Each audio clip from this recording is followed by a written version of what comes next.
Bienvenido a este nuevo episodio. Hoy tengo el placer de presentarles, siempre digo que tengo el placer de presentarles a un gran profesional, pero esta vez les voy a presentar a un ingeniero en sistemas que además es programador y que a su vez está trabajando como asesor en Microsoft. Sí, escucharon bien, en Microsoft.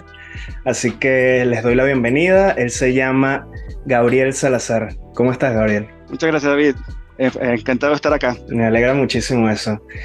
A ver, hoy queremos hacer una entrevista más personal, por eso quiero hacerte unas preguntas, como ¿cuándo tomaste la decisión de estudiar ingeniería en sistemas? ¿En ese momento esa carrera estaba en auge o fue una elección basada en tu pasión personal? Sí, bueno, en realidad a mí siempre me gustó todo el tema de tecnología desde pequeño y obviamente viene de los videojuegos, básicamente. Cuando eres pequeño, que empiezas, digamos, en mi época empezaron los primeros videojuegos, entonces eso era como que lo que me enganchaba a la tecnología y bueno, siempre también fui bueno en matemáticas, fui bueno en lógica, entonces era como lo lógico, ¿no? Seguir ese camino, ¿no? Entonces, específicamente ingeniería de sistemas fue inclusive como una medio confusión, porque yo pensaba que era lo mismo que ingeniería de computación. Luego, cuando ya estaba en la carrera, me enteré que no era lo mismo, pero fue como un error que al final me resultó muy bien, porque al final la ingeniería de sistemas te da como una visión más amplia del mundo, ¿no? En cambio, ingeniería de computación es como muy centrado en lo que es computación y nada más. Y bueno, yo creo que eso fue también lo que me empezó a elegir el camino para llegar a donde estoy ahora. ¿Cuáles fueron tus primeros pasos en esta industria? O sea, ¿cómo comenzaste tu carrera? ¿Hubo algún proyecto que recuerdes como algo crucial para tu despegue en la programación o en el sistema? Bueno, o sea, yo empecé con pie derecho porque por cosas del destino, por conocidos, etcétera, empecé a trabajar en Intesa, que era el ala de tecnología de PDVSA, que era la petrolera venezolana en su momento. Y para la mayoría de los profesionales era como el sueño, ¿no? Estar ahí. Cuando ya estabas allí era como que ya tenías la vida resuelta, ¿no? Entonces me fue muy bien, aprendí muchísimo, ¿no? Y luego entonces llegó el tema de Chávez, ¿no? Y la revolución en Venezuela. Entonces ahí creo que tuve la primera gran decisión que tomar en mi vida, que fue o unirme al paro y digamos a la oposición, o seguir trabajando allí y digamos alinearme con el régimen, ¿no? Entonces en su momento decidí unirme al paro y eso obviamente resultó en mi salida de Intesa, ¿no? De allí y de PDVSA. Entonces decisión difícil, ¿eh? Sí, definitivamente. Pero bueno, en retrospectiva fue lo mejor que pude haber hecho. O sea, si no hubiera estado hoy donde estoy, pues entonces... Considera que tuviste muchísima suerte o sea, tú te graduaste y de una vez comenzaste a trabajar en Intesa. De hecho, ni siquiera me había graduado. O sea, estaba haciendo pasantías para graduarme. Entonces, sí, definitivamente tuve mucha suerte. También, o sea, agradecer también a mi familia, en general mi hermano mayor tenía unos contactos allí, entonces me ayudó a conseguir una entrevista y bueno, una vez que uno tiene la oportunidad hay que aprovecharlo al máximo, pues entonces afortunadamente quedé en la entrevista, bueno, y empecé a trabajar allí. Bueno, realmente nunca empecé a trabajar formalmente como empleado, sino era más, o sea, estuve de pasante, pues. Pero en su momento me dieron la propuesta de quedarme a trabajar, pero era quedarme a trabajar y alineado con el régimen, pues, y ahí fue donde tomé la decisión de no seguir. ¿Y cuál fue tu siguiente trabajo luego de haber dejado Intesa? Pues por eso hay una cosa que yo nunca he tenido miedo de dar un paso atrás y empezar de cero. Entonces, después mi siguiente trabajo fue en una empresa de alimentos y era como el servicio técnico que reparaba las computadoras, etcétera. Pero nada, en este mundo es más de algo que he aprendido mucho, es de que tienes que tener, no es solamente tu talento, tienes que también tener conexiones, empezar a conocer gente y eso te va a traer oportunidades que te van a llevar a tu segundo a nivel profesional, ¿no? Entonces ahí conocí a una diseñadora gráfica, entonces era muy buena, de hecho pero igual estábamos empezando todos, ¿no? En ese momento. ¿Qué edad tenías? 23 años, algo así. Ok. Estabas comenzando. Sí. Entonces ella consiguió trabajo en una empresa de telecomunicaciones y bueno, entonces de ahí ella oyó que que estaban buscando desarrolladores, entonces igual me consiguió una entrevista, quedé, ahí llegó como mi segunda decisión más importante, que fue que en ese momento estaban buscando desarrolladores, después que ya tenía un par de meses trabajando allí, no duré mucho en esa empresa porque estaban buscando desarrolladores, pero en Caracas, en la capital. Yo vivía en ese momento en Barcelona, Puerto Cruz, digamos, en las afueras, ¿no? Entonces, ahí también tomé una entrevista, quedé y entonces tenía que tomar la decisión, así quedarme en mi zona de confort, allí en mi ciudad natal, o aventurarme a Caracas, ¿no? Y bueno, entonces ahí obviamente tomé también la decisión de irme a Caracas y nada, por ahí empezó mi carrera. Para los jóvenes que aspiran a tener éxito como tú en esta industria, ¿qué consejo les darías para que comiencen su desarrollo profesional? Pues es seguir su pasión, o sea, a mí no me hubiera ido tan bien si no me gustara lo que hago, o sea, y yo no concibo trabajar en algo que no me guste. O sea, eso es como lo primordial. Ok. Igual, obviamente, digamos que la necesidad premia muchas veces, ¿no? Y por ejemplo, yo empecé reparando computadores y cosas así que no era que no me gustaba, pero no era mi objetivo final, ¿no? Pero tampoco hay que, hay que ser humildes y también no tener miedo de dar un paso atrás y de empezar de cero si es necesario, ¿no? Claro. En este caso, pues te ha ido súper bien con todas esas decisiones que has tomado. ¿Tienes alguna habilidad específica que consideres esencial para poder tener éxito en tu carrera? En mi carrera porque mi carrera es mucho de siempre tener ganas de aprender cosas nuevas, porque evoluciona muy rápido y si no te gusta aprender, no te gusta leer, no estás en nada, ¿no? Segundo, en mi carrera, imprescindible el inglés.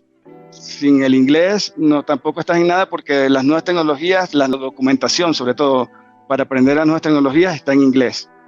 Entonces, aunque eso ha mejorado muchísimo con el pasar de los tiempos, pero aún así, si quieres estar en la ola, tienes que estar aprendiendo en inglés. En tu caso, ¿cuándo comenzaste a aprender inglés? Pues también siempre me gustó mucho el inglés, me llamaba la atención. Yo creo que también viene de los videojuegos, de que antes no se estaba traduciendo en el español y entonces quería entender lo que sucedía, ¿no? Las historias que contaban, etcétera. Luego, también cuando fue creciendo que me gustaba la música, entonces la música en inglés también te da mucha curiosidad de qué dicen, ¿no? Y por ahí empezó y nada, como siempre aprovechando las oportunidades al máximo. Una vez mi hermano compró un curso de inglés y al final nunca lo usó y entonces me dijo, pero lo que es tomar tú, y ahí lo tomé y le saqué el máximo provecho, y después de ahí, más de ser autodidacta, pues de tener la voluntad de seguir aprendiendo adelante. Luego de eso nunca hice cursos de inglés ni nada, sino solo aprendiendo por mí mismo. Y eso también es una cualidad que necesitas mucho en programación, o mejor dicho, en el mundo de la tecnología. Tener esa capacidad y la voluntad de aprender por ti mismo. Creo que es una de las cosas más difíciles hoy por hoy, o bueno, supongo que eso ha sido siempre, que el tener las ganas por ti y el seguir estudiando por ti. Claro, lo que pasa, la ventaja de hoy en día es que hay recursos casi infinitos para aprender lo que tú quieras, que quizás hace 20 años era mucho más difícil. Ahora con la internet, cualquier cosa que quieras está ahí a tu disposición, solamente tienes que tener la voluntad y el tiempo para hacerlo. ¿Tú dirías que seguiste alguna estrategia o algún enfoque particular para poder llegar a donde estás? Pues la estrategia como tal no diría que tuve alguna estrategia, pero sí tenía siempre una visión de lo que yo quería a largo plazo. Yo creo que eso es lo más importante, tener una visión al norte, hacia donde quieres ir. Y luego en el medio tienes que tener la capacidad de tomar las decisiones difíciles en el momento indicado. Eso es lo primordial, o sea, a veces da mucho miedo, ¿no? O sea, tú estás así y te dices, o quedarme aquí en mi zona de confort, o dar el paso y me puedo equivocar y me puede ir muy mal, pero nada, es lo que tienes que hacer. ¿Cuál crees que fue ese motor que en ti te hizo tomar esas decisiones que al final terminan siendo acertadas? Bueno, aunque yo considero que ninguna decisión es errada, de todo se aprende, pero, pero ¿cuál fue ese enfoque que tú dijiste, no, sí, lo voy a hacer por esto, o renuncio aquí, comienzo acá por esta razón, o alguna cosa así? No, para mí fue más estar atento a las oportunidades y tomarlas cuando se presentaban. Más que pensar que en este momento no estoy bien y necesito algo mejor. O sea, era más bien estar muy alerta a las oportunidades y en el momento que se presentaban, tomarlas, pues. Por eso te digo que no es más una estrategia, sino es más tener una visión de lo que quieres y cuando ves que tienes una oportunidad para obtener lo que quieres, ahí tomarla. Más bien, creo que si en algún momento de algo me arrepiento es de haber quizás en algún momento pensado mucho alguna cosa y haberla dejado pasar. Ok. Uy, es tremendo punto que acabas de decir, ¿viste? Bueno, no creas que, o sea, es un equilibrio. Tampoco es, o sea, desde mi punto de vista no es ser, no dejarte llevar por, digamos, por el momento, por la emoción y tomar las decisiones sin pensarlo, pues. En mi caso que yo soy muy cerebral, yo tiendo a pensar mucho las cosas y más bien el reto mío es un poco dejarme llevar por los instintos y tomar la decisión. Eso es en mi caso normalmente lo difícil, pero también creo que el otro extremo es que siempre apresurarse tampoco es bueno, ¿no? O sea, es tratar de tener un equilibrio. ¿Cómo surgían esas oportunidades para ti?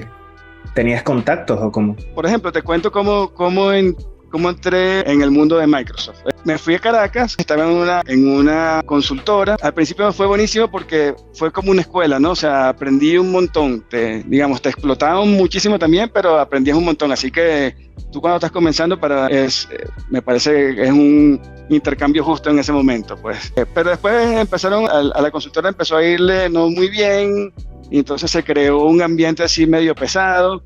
Digamos, nada de las cosas que sucedieron me afectaron a mí directamente, pero igual ya el ambiente estaba pesado, no era lo mismo. Entonces, allí conocí un compañero y él tenía muchísimos contactos con Microsoft, o sea, tenía mucha interacción, pues. Él era lo que en ese momento se llamaba MVP, que era Most Valued Person, o sea, una persona muy valorada, ¿no? Porque participaba mucho en temas de la comunidad de Microsoft, ¿no?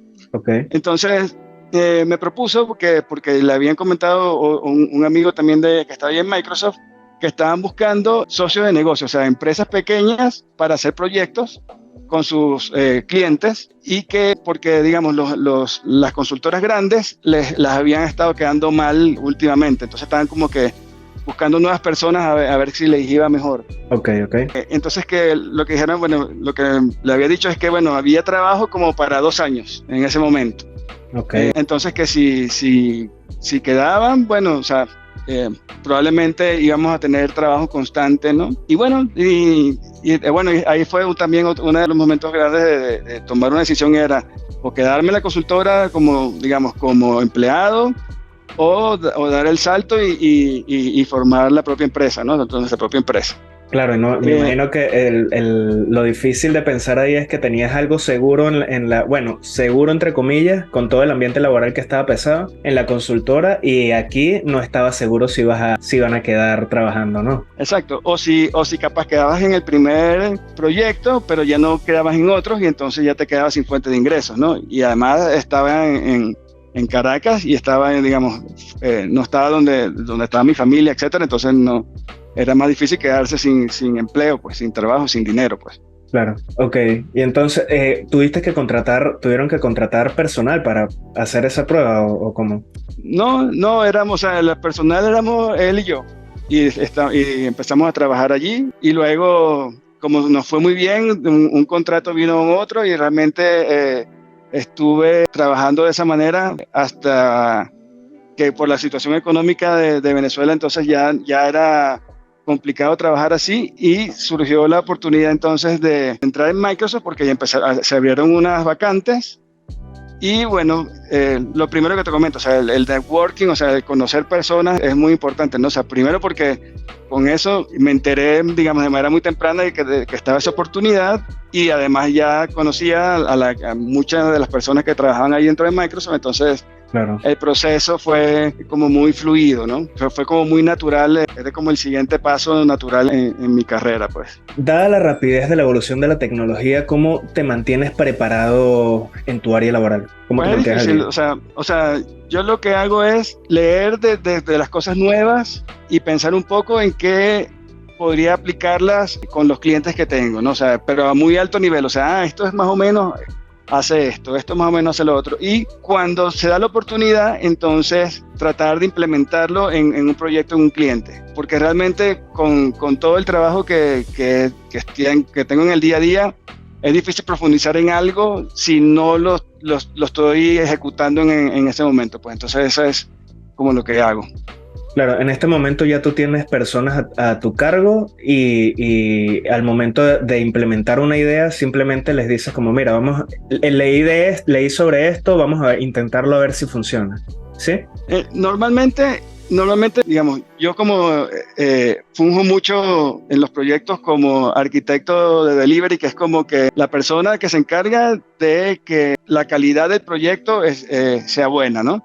Okay. Entonces, pero normalmente los desarrolladores que trabajan, digamos, de día a día, no tienen tiempo para hacer pruebas, ¿no? O sea, entonces normalmente las pruebas las hago yo, porque igual, aunque ya no funjo tanto como desarrollador, digamos, de estar todo el día echando código, pero es algo que siempre me gusta y siempre me ha gustado y siempre me gustará, pues entonces a mí me gusta, como decimos nosotros, ensuciarme las manos. Entonces ahí okay. Yo, en las pruebas normalmente las hago yo y me encargo de bajarlas de nivel. Pues si vamos a implementar algo del nivel abstracto, de las primeras cosas que leí, me encargo de bajarlas de nivel, y esto no es solamente una idea, sino esto se hace más o menos así, de esta manera. Y luego, después que ya lo tengo ya bien digerido, entonces ahí sí se los paso a los desarrolladores para que lo terminen de implementar. Ok. Mirando hacia tu futuro, ¿cuál sería tu próxima meta profesional? Pues hoy en día estoy empezando como un nuevo reto en mi carrera, donde normalmente yo estaba asignado como a un proyecto y allí era encargarme del éxito del proyecto, básicamente, ¿no? Okay. Ahora es un poco más expandir como mi rango de alcance y poder entonces más bien velar no solo por un solo proyecto, sino por los proyectos que estén ocurriendo en Latinoamérica, por ejemplo. Entonces eso es como okay. Lo que estoy empezando ahora mismo. Ok. Para llegar a ese punto, ¿qué niveles tienes que pasar? Pues no son niveles, en realidad es más un tema de experiencia, o sea, tener la suficiente, nosotros llamamos seniority, no sé cómo se traduce eso en español, y la suficiente experiencia en diversos tipos de proyectos complejos para que tengas la capacidad después de dar ese siguiente paso, pues.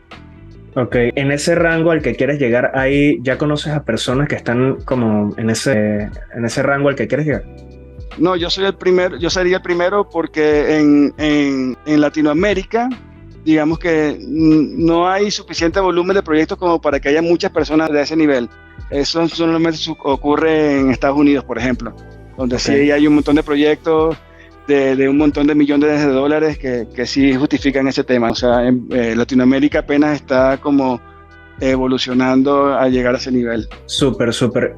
¿Cómo manejas el equilibrio de tu vida y el trabajo en este ambiente laboral que tienes que es tan movido, ¿sabes? Tan acelerado. Pues no sé si irónicamente o contradictoriamente, el COVID ayudó muchísimo, en mi caso, a mantener un mejor equilibrio de trabajo y vida, ¿no? Aunque obviamente a mucha gente la pasó muy mal con el tema de la pandemia, en mi caso fue un llamado de alerta, ¿no?